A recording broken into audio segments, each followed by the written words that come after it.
Tubers, tubettes, and of course my favorite group of all, crazy people. In this video, I'm going to take a little walk down memory lane. I've been here 7 years, and I guess if I was to be really honest with you, and really honest with me, and I had seen all of my previous videos, I would say that guy's a walking, talking hypocrite. He's talking about stuff now that he swore he would never do. And so I'm going to just confess my sins. And I'm going to explain to you what my mindset was when I first arrived here and what my mindset is today. And I'm going to allow you to be the judge. You let me know. Was I a hypocrite? Did I contradict myself? Or did something else happen? All right, here comes my goofy little video. All right, so I guess the fairest way to do this is to take a little walk down memory lane, just a couple of minutes, especially for people that are new to the channel. And by the way, there's been a lot of people that have recently subscribed, so I want to welcome you to the Old Dog family, as well as those that have been with me since day one. I just want you all to know that you are truly appreciated. All right, well, it's been no hidden fact from people that have watched me for a while that I was totally unhappy and dissatisfied with my love life and my financial life and my social life in America. In fact, I'm not ex-wife bashing here. I've come to the conclusion that I was just a poor judge of character when it came to women, and my marriage was more like being in a torture chamber than being in a loving relationship. Okay, well, that's just the way it is. And when it ended, what a relief. And I got to tell you, I got to give a thumbs up to the old ex-wife here. The nicest she was ever to me was when we got divorced. And she was the most fair person ever. She said, Paul, you've worked hard. You've worked your ass off to buy this house and to provide for me and the kids and whatnot. She goes, keep your 401k, keep your house. Just would you give me some cash so I can get started and reboot and buy my own home? And I said, sure. I said, I'll make you a better deal. I said, once you buy your home, feel free to come in here and take any of the furniture that you want. The only thing I need to keep is the TV, the sofa, and the bed. The rest is open game. You want that table, you want that chair, you want this, you want that.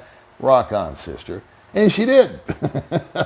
She bought a house and she came over and she did a scavenger hunt and took it all over to the place, and I could care less.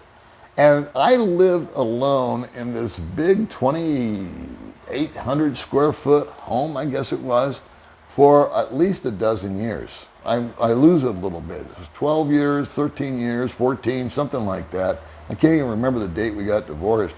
But I stayed planted in that house. The reason I did was it kept appreciating at that time. And I said, you know what, it's stupid to sell or stupid to move because it just keeps going up in value. I'm kind of making money by just sitting here. I was proven wrong later by the Great Recession, but we won't go there. Anyway, I used to refer in my older videos as life in America, and I haven't used this term in a long time, as Groundhog Day. The old guys that have watched me for a while know exactly what I'm referring to. Groundhog Day, for those of you that are new, is just that.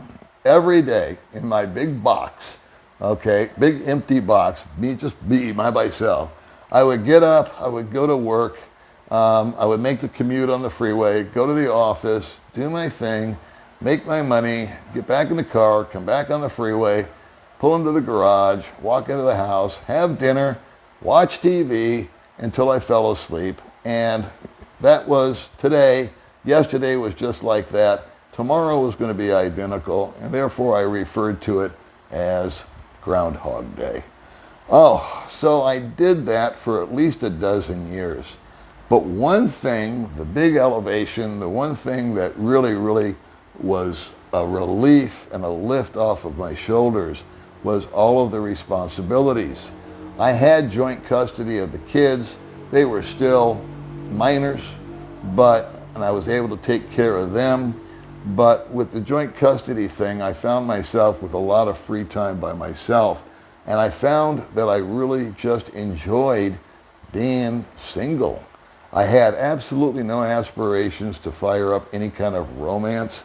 And I also knew that the odds of finding anybody that I would be attracted to now that was at like 55 or whatever age I was slim to none, slim left town. So I didn't even pursue it. I didn't even really think about it. But I had this time where I said, man, this is awesome. There's no more honeydews. There's no more demands being made on me. My day is my own. I can do what I want, when I want, how I want, once work is over with. It's not going to continue like it used to. And so I really regaled in that freedom that I had. And I swore to myself at that time, I said, you know what? When I retire, the last thing I'm going to do is get involved in another serious relationship with another female, because obviously I don't know how to pick them. I'm sure they're out there, but I'm not the guy to do that. Also, as I sat in this monster-sized box, at least to me it was a monster-sized box, I said, I'm never doing this again. I am never, ever going to buy me a house. And I am going to minimize. I am going to live as small as humanly possible once I pull the trigger. I'd already planned to come to the Philippines. I had started that process 2 years prior. And then one day, that day came, and I actually got on the plane, got the house, the cars, everything else was gone. I came here with one suitcase, one backpack, and didn't know a soul. And I spent the first 6 months getting organized, which was enough to keep anybody busy, believe me. Talk about a culture shock. And I had these commandments when I got on the plane. I told myself, I probably repeated myself, but I said, I am never going to live beyond my means, which I had done a lot in America. I'm going to stay super under budget. I am never going to get involved with another female other than maybe a casual get-together, if you know what I mean. I'm certainly not going to encumber myself and weigh myself down or anchor myself to some big-ass house somewhere. Well, I managed to pull that off for quite some time. The one commandment that I've managed to keep since day one is the first one, and that's the minimalist deal. That might sound contradictory to what I'm about to tell you in a few minutes, but hang in there with me. I have stayed, after the first 6 months was over, which was hairy, but after that, I got settled in, I got into a rhythm, and I never once, over the last 7 years, did I exceed the amount of money that I was receiving on my Social Security check. I either saved $5, or I saved $50, or I saved $500. Just depended on what was going on that month. In fact, during the nasty pandemic, I saved a ton of money because I couldn't go anywhere or do anything anyway. And so basically, once I paid the rent and bought some food, that was a cash cow to me because I just saved money. And they gave me stimulus checks. So that went into savings. 2.5 years into living here, a friend of mine suggested that I do a YouTube channel. So I said, well, I don't want to do that, but long story short, I started a YouTube channel. That was 2.5 years into living here. A year later, I received my first check from YouTube. That's when I reached the magical 1,000 subscribers. It took me an entire year. I see people now do it in like 23 days. But for me, it took a year. And so now we're 3.5 years into the Philippines. And I'm now receiving some additional money that's coming in from the YouTube channel. I'm also staying, I didn't let that go to my head. Of course, it wasn't a lot of money anyway. But I said, you know what, Paul? Let's play a game here. Let's see how much money we can save. And so that's exactly what I did. Every nickel that came in from YouTube from the day one to today, this month, has gone into the savings account, as well as staying under budget with the Social Security check, which has seen COLA raises and all that. So that's gotten bigger. All right, so that's the financial picture. What about romance? Well, when I came over here, there was this, I think via osmosis, it was an unconscious thing that happened to me, was my outlook on women had previously been formed by my experiences with women back in the States. And as I acclimated here to the country, my experiences with women were completely, almost a 180-degree turn to what I experienced back home. I found the women out here, for the most part, not all, nothing's absolute, to be prettier, younger, happier, kinder attitude, much more zen kind of like mindset, relaxed, non-controlling. I hate to sound like a red pill guy here, but they take on the role of being feminine as a priority. In other words, they like to be pretty. There's more beauty pageants out here in the Philippines than I've ever seen. I mean, every place that I go, there's a beauty pageant for this barangay, this island, this, that. And in fact, a woman I know that owns a beauty salon out here, she told me there's two things that Filipinas are interested in. Number one priority for a Filipina, regardless of her financial status, is a phone. Has to have a phone. Social media, Facebook, very important. Number two, beauty. Beauty products. She owns a salon. She is thriving. She's opened up 2 or 3 since. She says you cannot go wrong because it doesn't matter what the economic status is of the woman. She will work for a month to come in here and make sure her hair looks good or her nails are right or whatever her thing is. So there's this femininity that started to, like I said, via osmosis, just sort of absorb into my psyche, and my position on the opposite sex began to really tone down and soften, and this metamorphosis took place inside of me where I became much, much more receptive to perhaps entering into a relationship. And I stayed single for 2.5 years, and I didn't have a high body count. I didn't, I'm not a young guy. I'm not some young stud. I'm not a chick boy. But I dated a number of women, and because of my previous experiences, those still rung in my head. When I started to see an abnormality in the person that I was dating, I just cut it off, amicably. I would say, you know what, I think that you and I think you're a great person.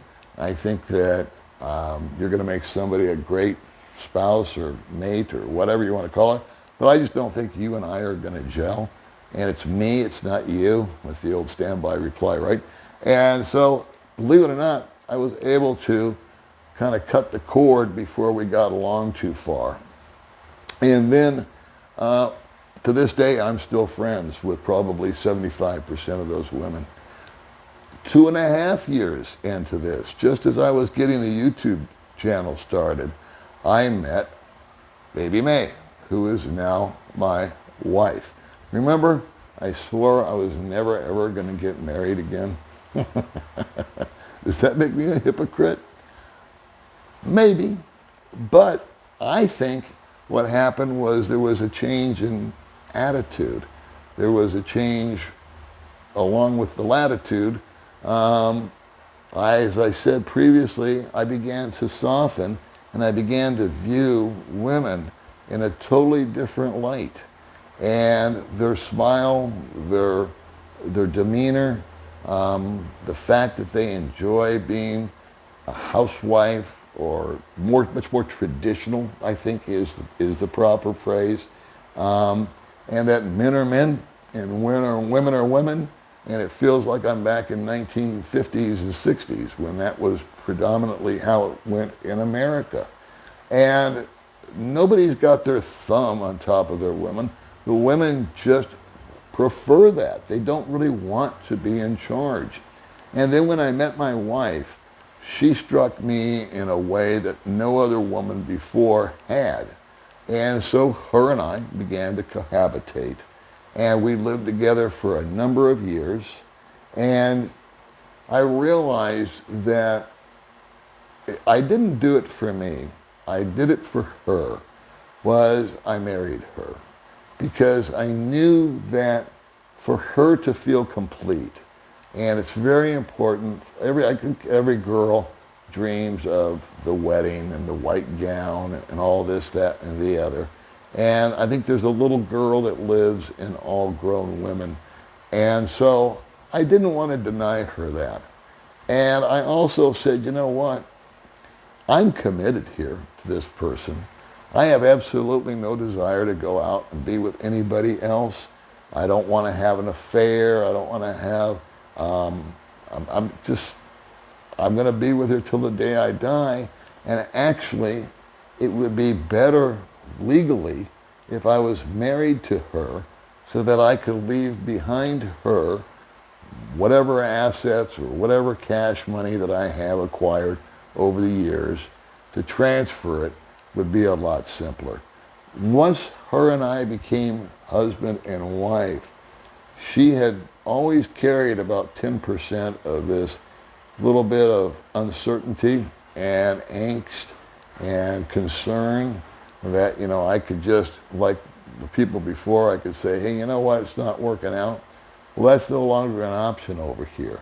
So since we've married, and we've been married now for a year and a half, she is just like totally cool, settled down, more self-assured, and I believe, hopefully, happily married to me. So I swore when I first came over here, no more of that. But via osmosis, that metamorphosis took place in me. My mindset changed, and I am so grateful that I was able to see the same thing from a totally different perspective, a much more optimistic viewpoint of the male-female relationship. I feel like I kind of won a prize, or that a light was shone on something that was once before dark is now bright. A house. It gets worse. I swore I would never build another house or buy another house. Well, we are in the process of building a house. And guess what? It's about the same size as the one I had in America. The reason why it's so big is because we ended up, through a little bit of luck and a little bit of circumstances, acquiring a piece of property that would support it. And I asked 3 or 4 builders that I was, and customers and everybody else, I did a lot of due diligence before, actually inking up to build this thing, after purchasing the property for her, not for me. I said, does it cost a lot more if I have a 10 by 10 room to turn that 10 by 10 into a 20 by 20 room? And all the builders said, not really, Ben. I mean, it just isn't, because it's more concrete and it's more wood, or it's more electrical wire or more pipe, and none of that is a deal breaker. It'll probably cost you more just to build the perimeter wall in concrete all around this property that we have than it will to build the walls and the floors of the dwelling itself, even if you enlarge it. So I said, you know what? It's not necessarily bigger is better, but one thing that frustrates me about the house that I'm in here now is that I'm renting is how small everything is. I can barely turn around. May and I can't get around each other in the kitchen. We can't both be in there. We're going to bump into each other. And I said, what the hell? Let's just take advantage of the space. I don't need a lot of dirt around me. We're going to have a front yard with basically a driveway and a way to get into a carport for the car and some bikes. And in the back, we'll have room for a garden. And that's about it. What else does the guy need? And so I pulled the trigger on that. I feel great about building this house because it's not for me. Now I have, via the lawyers, and I'm going to have lawyers on later talking about this when I do some house build videos, about the legalities. I know I don't own the land. I can own the house. And we've taken every step and every precaution necessary via the advice of the attorneys to protect not only me, but myself also in this little endeavor, so that if one of us dies, the other one can still occupy, they can still utilize, they can transfer, they can sell, they can lease, they can pretty much, myself or her, can do whatever we want. And all along the while I said, I'm doing this because I am obviously going to die before my wife is. I know that sounds no one likes to talk about death, but I got a 30-year age gap. I'm 69 years old. She's 38. And so the chances of me checking off the planet are way greater than hers. But something else, and when I do, it's up to her what she wants to do. I asked her, I said, are you going to try to hook up with another guy and maybe, find love again? And she says, no. I would just move my family in. And I said, well, you can sell the house or you can rent the house. And she's adamant as of today that that's not the case. I don't really care what she does with it once I'm dead, because I'm dead and I won't know anyway. I just hope she does the right thing by herself and by her family. Hopefully this will be a self-sustaining type of house, because it should be low overhead with solar power and all this other stuff, which I'll be getting into on other videos if you guys are so inclined and want to see a build progress video. But the great thing about this house is that I have no ego invested in it. Where my house in America was probably 90% ego. I wanted a nice big house so I could keep up with the Joneses. I realize, and it's a big relief off of my shoulders, that this house, even though I've got rights and privileges and all that kind of stuff, isn't for me. Meism has always made me sad and depressed when I'm worried about me. This didn't go right, poor, pitiful me. Well, no, this is not for me. And it's just a big stress reliever. This is for someone else. This is kind of like a big gift to my wife. And it's something that I can walk away from if I choose to. I also had a rule: never buy anything that you can't afford to walk away from. Well, because of rule number 1 of saving money, I actually can build this house, and let's just say circumstances came to where I had to leave, I can afford to walk away from it. That's one of the things that I'm very, very proud of. I have been extremely frugal. My wife is extremely frugal. We get a kick out of saving money.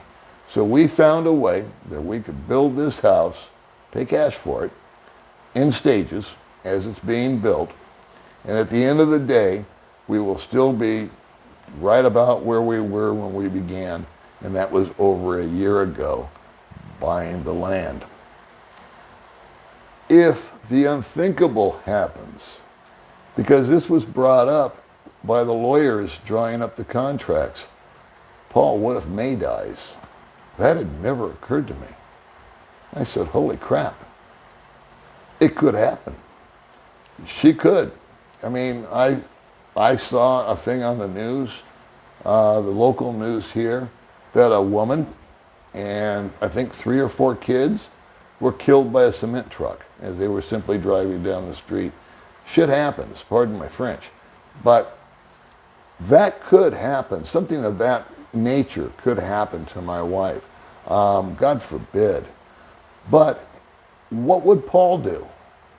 Well, Paul would be sitting in this great big box by himself, just like he was in America alone. Groundhog Day all over again. Well, I'll answer the question before you have a chance to ask it. If that unthinkable thing were to happen with the rights and privileges that I have to this property, one of the first things that I would do is I would rent it out, because we've already predetermined that if both of us meet our demise, there is someone that it has already been willed to. And so I want to honor that will, but it does not mean that I have to live there. So old Paulie boy right now would simply rent that house out. I wouldn't want to sit in a big 2,600 square foot house with a pool and a this and a that and the other alone. There's nothing worse than big empty space with rooms that I never walk into like I did in America. I couldn't handle it. I would dial things right back to where it was when I got here on day one. I would go around and I would look for a place that would house me. Maybe a 2-bedroom apartment somewhere, maybe a 1.5 bath, 2-bedroom house somewhere for X amount of pesos per month. I'm confident that the rent from the build house would exceed any rent that I pay there. So once again, principle number 1 of saving money is alive and well. I don't know, guys. What do you think about that? Am I a hypocrite? Or am I simply a man that's been through some changes and has got a new perspective on life? Are you the type of person that could perhaps use or needs a fresh set of eyes on the remainder of your life? I'll leave you with this. This is, if you're still with me after all this time. I've said it 100 times. I'm going to say it 101 times. I've got a lot of years behind me, and I've only got a few years left in front of me. I have a feeling from the folks that watch my channel that that applies to you also. And I would like for you to know that if you're in that quagmire, if you're sitting in your lazy boy watching this on TV from America or wherever, that not only can you come over here and live a life without all the inflation and the politics and the angst and the anxiety and the danger and the craziness that's going on around the world right now. The Philippines has its own set of circumstances, but they're far removed and far reduced from anything that you guys are going through right now. So you, my friend, maybe you just need a change of latitude that will give you a change of attitude, but I don't think it's going to be something that happens to you overnight. I think you can enjoy the slow roll like I did, and I pray that if that's what you need, that that's what you're able to do. I will see you crazy people in the next video.